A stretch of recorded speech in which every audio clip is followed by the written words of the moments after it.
Hello everyone.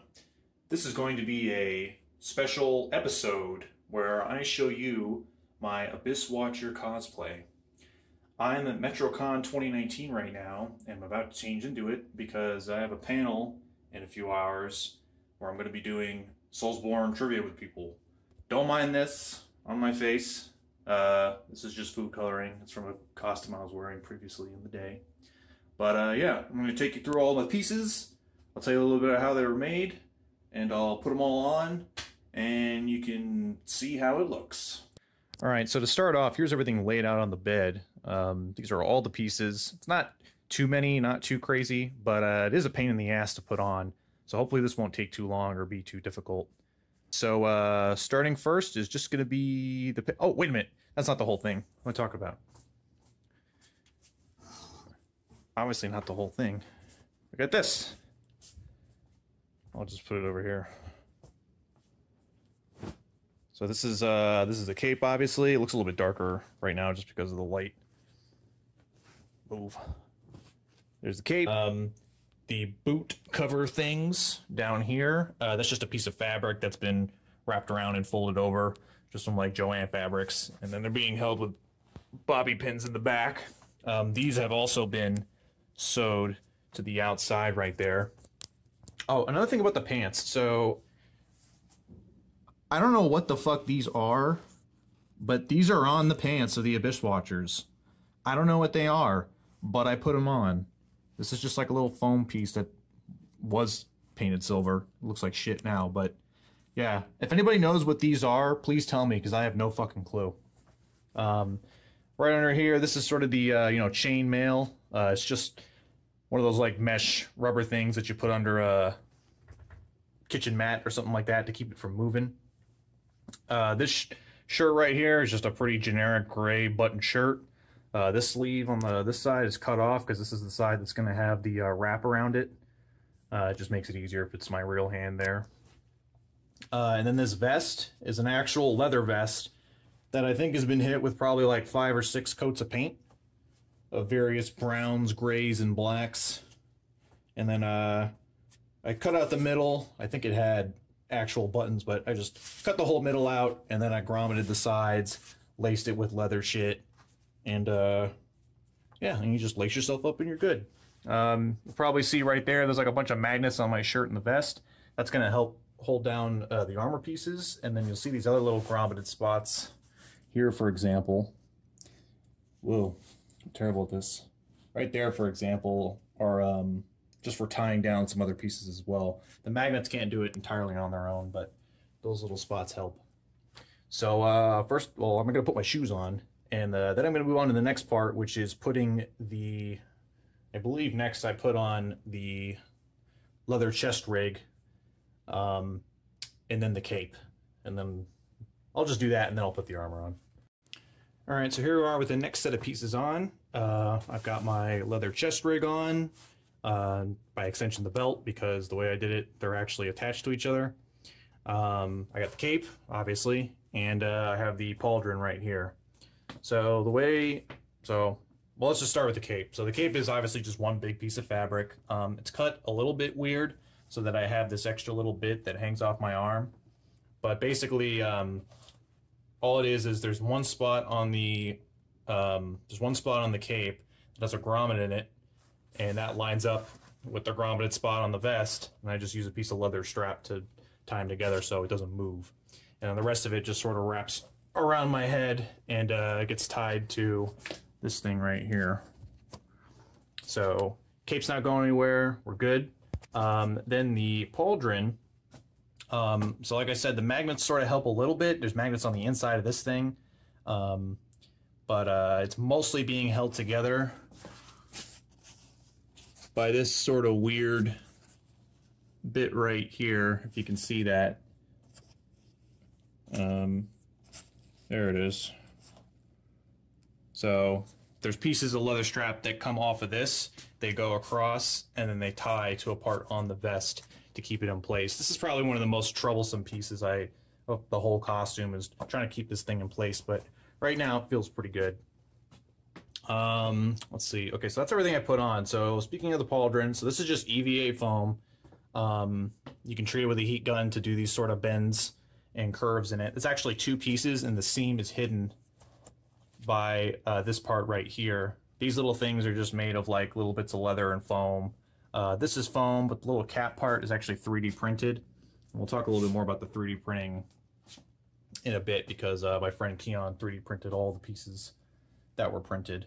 The leather chest rig just started off as one single piece of leather strap, and I just cut all the pieces I needed, and then I started fitting them together, you know, with all the little metal bits. Obviously got a big ring in the middle. All these little spots right here, these are all things called Chicago screws. I think they're called. Right there, and all it is just one half of it is just like a hollow threaded bit, and then the other half is like a normal screw. You can put them both through a hole and screw it together. It's a really easy way to get things together if you don't have like riveting stuff. So next I'm going to start putting stuff on my face and on my arms. The reason there's a piece that goes right here that's like really easy to put on, but the reason I didn't put it on yet is because that piece of armor really inhibits this arm movement, and basically the more I put on, the harder it is to get the next piece on. That's why it takes so damn long. But anyway, so next up is face, including contacts. I have red contacts. I didn't mention that before. When I put my red contacts in, start putting some stuff on my face and finish up my arms, and then that's pretty much it. And then the wig and the hat. Okay, so as you can see, I decided to just put all the face stuff on. So I got my cowl on, I got my mask, I got my wig, and I got my hat. So the cowl is just a one piece of fabric looped around, and then I put grommets in it. I love grommeting shit, if you couldn't tell. It's always one of my go-to solutions for things. And then it was just cut a little bit to shape, you know, so that I have these little flaps and their little folds in the right place. The collar, sort of. The mask is just sort of the generic plastic masquerade mask that you can find at pretty much any party store. And I just spray painted it silver and, you know, detailed it with some black shit. The wig is actually a fucking Kaneki wig. And I specifically searched for that because I thought, you know, just knowing that anime, I'm like, I think that's probably the right hair. I'm just going to go with that. So I just bought a Kaneki wig off of Amazon. I did cut it a little bit because in the front it was a little bit too long. And I'm pretty sure on the actual helmet it's not really hair, but it's kind of hard to justify it any other way in the costume. Now the hat is actually paper with clay over it, sanded down, you know, and then painted, etc., etc. The goopy stuff is actually just black glue, black E6000 glue. But the template for the paper thing on here, if you've ever searched Abyss Watcher cosplay on Google, one of the best looking ones, I think. God, I think their name is Silver Ice Dragon. They actually sell on Etsy the template to make a helmet like this, and it was like $5 or something. I don't know. It was really cheap, so I just bought it. You know, printed it out, cut the stuff. It tells you how to do it, and that's how I made my helmet. And then I got this one thing on my arm, just made to look like whatever it's supposed to be, but they have this thing on their arm that goes on the same arm underneath the wraps. This was actually just a, I can't remember what I searched, but on Amazon, I just searched something laced gauntlet maybe, and it came in a pair of 2. It actually used to be much longer, but they were really skinny, so I just cut them off at the fattest part for the length that I needed.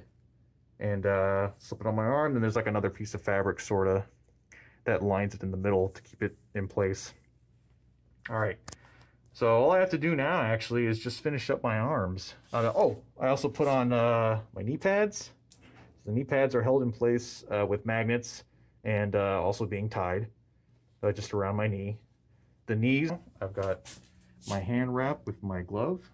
The wrapping part of the hand wrap is actually from this vest, uncolored. Some long strip I cut, and I use that for the wrapping. And then the glove is just a rubber glove, and I glued brown fabric pieces around the fingers, so those are there permanently for the little finger wrappy parts. And then going over here, I put the other part of my pauldron on, which is just fucking up a little bit right now. It's sort of going over the one I think it's supposed to be under. Get, or I'll fix it. And the gauntlet right there. Those are both not EVA foam. It's just sort of a thin foam. It's just some random foam. I think it was supposed to be a yoga mat or something, but it's just this thin foam I randomly found. I said, hey, that might be useful. And it was. So I just hit that with spray paint. I did all that detailing with a Dremel. I just sort of shaved out those spots there, and then I dug into it. Alright, so hopefully I'll be able to actually start the fucking camera once I get my other glove on. I'm not sure. They're not very conductive gloves. So let's see if I can start it up after I get the other one on. Alright, so I lucked out and I was able to start the camera. So this is the rest of the bigger quotes gauntlet, which is really just a regular glove, not even really a fancy one. It's just like a cotton glove that I spray painted silver, and then I have sort of tie around my hand that part right there to make the part that would go over my fingers. This is definitely the cheatiest part of the whole costume. You know, it should have the little finger parts and everything like that, but for the most part, it gets the job done. So all I really got to do now is just pick up my weapons and I'm good to go. All right, so this is the whole thing now. I got the sword, I got my dagger, the sword. I actually forgot to mention this, but both of these are 3D printed. Same guy, Keon, big lovable man he is. But yeah, this is like a bunch of pieces all around one aluminum rod in the middle, and they're just glued together. So, this is all my shit. I'm ready to go.